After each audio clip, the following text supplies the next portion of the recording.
This video comes from Paint Coach, the title, Oil Painting Things That Would Have Saved Me So Much Time. I have a similar video on this topic. I'm very curious to see what he has to offer in terms of saving your time. I think it's one of these things that's kind of neglected by a lot of painters. Painters often think you should be spending a lot of time, where they end up spending the entire day just working on the same painting. But there's a lot of things to do that will not only save you time, but also lead to better results.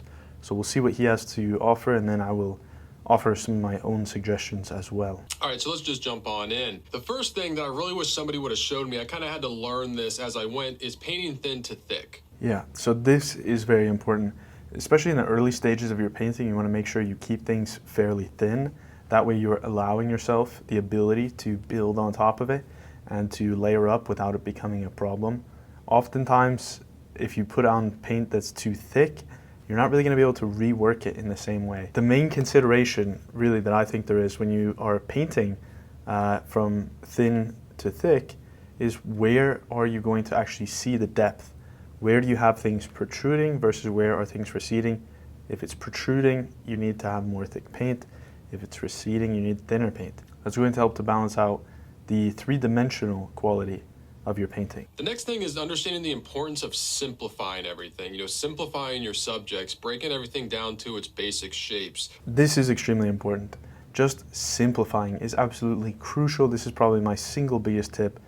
You need to try to find the most simple forms, the general broad shapes of whatever you're painting, and that's actually going to not only save you time, it's also going to lead to better results. If you focus on those bigger shapes, it's going to go really quick and you're going to get a better likeness. Then you will be able to actually build on top of that, and you're not going to get too detailed too quickly, which is a very common problem. A lot of people try to go into the details right away, and that's just going to lead to them getting kind of trapped. They end up trapping themselves because they're focused on those details. They don't really have anywhere to go, and they're not seeing the big picture. I should add, this also applies to your palette as well. You should keep your palette as simple as possible, because then you can really get a good grasp of it.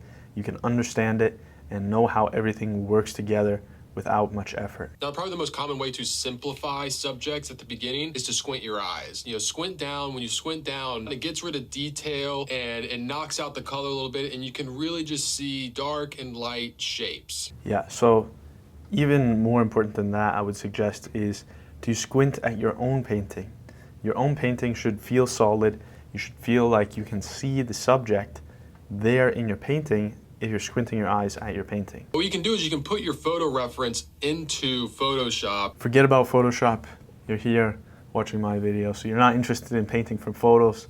What you should do instead is take distance from your painting, take distance from your model, and use bigger brushes. Long handle brushes are great.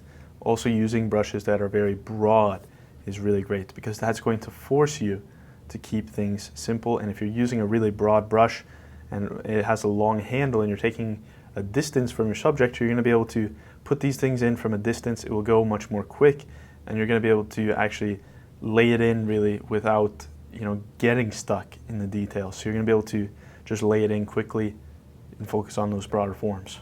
Now, probably the biggest mistake that I ever made was trying to follow too many painters. So I have something to add to this. I don't know exactly where he's going, but what I will say is that, especially when I was younger, I was focused on too many different painters and different painting styles, I suppose, trying to take from that. But really, you should just be looking at the small group who is really the best. If you focus on the absolute best, you study that and break that down into a more simple form so that you can learn from it, you're going to be able to gain a lot, and you're going to move towards that. Don't waste your time with the mediocre painters. There's a lot of pretty good painters out there, but it's really not worth your time. Go straight to the good stuff. Focus on absolute best. The Rembrandt, Titian, Caravaggio, Nerdrum of the world. Focus on them and really study their greatest paintings, because that's where you're going to get a lot of value. Now, this brings me to my next point, which is the value of instruction. And with the internet today, there is so much access to instruction. Yeah, I mean, having somebody else, having an outside eye who can see your painting, and they're not going to have all of the attachments that you do. They're going to be able to really take an outsider's perspective. It can be extremely valuable. If you're interested in my Patreon, feel free to check it out at patreon.com/Nick Thurman. I offer critiques to absolutely everyone on there, and you can also get one-on-one mentorship privately with me. So if you want some mentorship, feel free to check that out. Let's talk about practice. We're talking about practice. Now, this can be a tough thing to figure out. I remember when I got out of college, I just got out of college. I was in a small apartment with roommates, had no money, and I'm trying to figure out, how do you practice? How do painters afford to practice? To buy the canvas and the materials? Do you need to practice with good materials? Practice is absolutely essential. One of the best ways that you can practice for very cheap and in very high volume is by doing drawing studies. If you make drawings, you're going to learn the foundations of painting all in a short amount of time. So you can do 15-minute drawing studies. These are going to be, portraits, which you can try to get in as little time as possible. That means you're going to be able to make many of those in a short amount of time. I also suggest 60-minute drawing sessions. These are extremely helpful. I learned this from studying with Odd Nerdrum.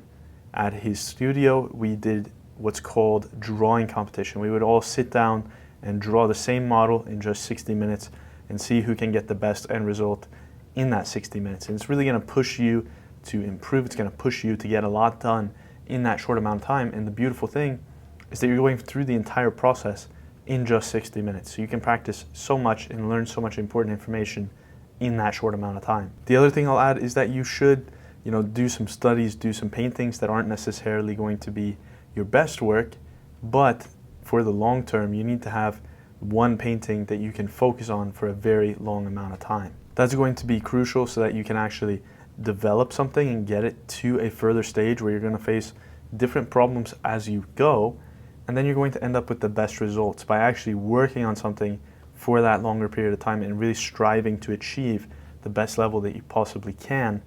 You're going to be learning very important skills, and you're going to be giving yourself, the best opportunity to sell that painting or to reach your end goal. I said so many questions, and I didn't know what to do. Should I be painting on linen? Should I be painting on canvas? Can I paint on the cheap canvas? To that point, should you be using cheap materials or expensive materials?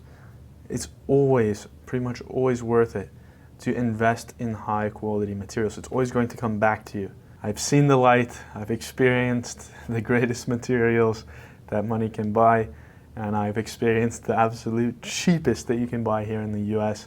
If you're interested in the absolute highest quality supplies and getting it here in the US or anywhere in the world, go to kitschmeister.com. I really wish I would have practiced drawing a lot more. I fell into the trap of thinking that drawing was below painting, because a lot of people first start out drawing and then they'll move to painting, whether it's acrylics or watercolors and then oils. And because there's this progression from drawing to painting, you get it in your mind that drawing is somehow below painting. Yeah, I would do the same thing. I had the same experience, so I didn't practice drawing so much. I figured, why practice drawing? You're going to be more effective practicing painting, because then you're actually doing the thing, right? Why practice drawing towards the end goal of painting if you could just practice painting, and that will be really doing the actual action itself. So I had some misconceptions about that when I first started painting.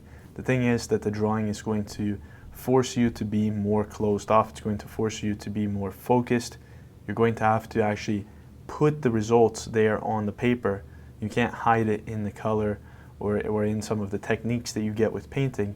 If you're just using one color to draw with, you're going to be forced to actually get the results there. You're going to have to be solid and to really get everything defined for it to become a good drawing.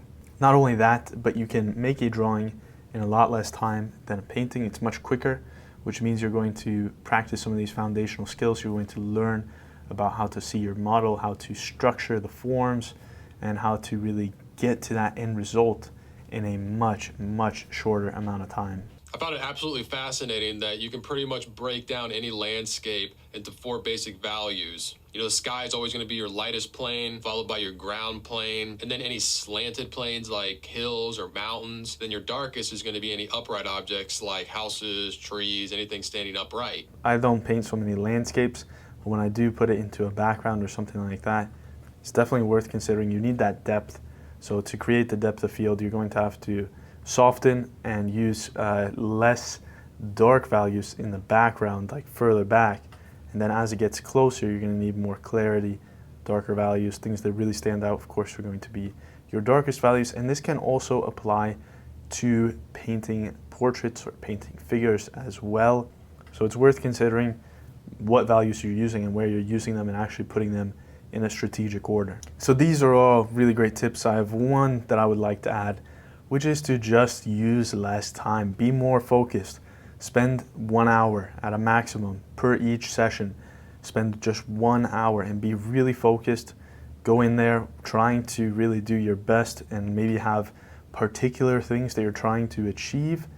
And that's going to just save you so much time right there alone, because a lot of people, especially when they get started, they want to spend a lot of time working on the same piece. They want to spend, the full day. They want to spend 10 hours just going on the same painting over and over. But you're actually much better off taking a focused approach, being bold and confident, and going at it with a lot of focus, and just trying to get as far as possible in that short amount of time, because you're going to get much stronger results. The results are going to be more powerful. So yeah, there's the tips from Paint Coach and my own additions.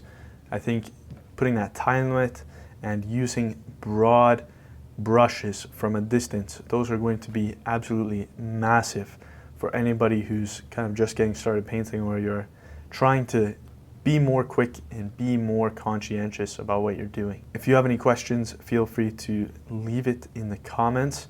If there's any video you'd like me to react to, leave it in the comments. Thank you so much for watching. Have a great rest of your day.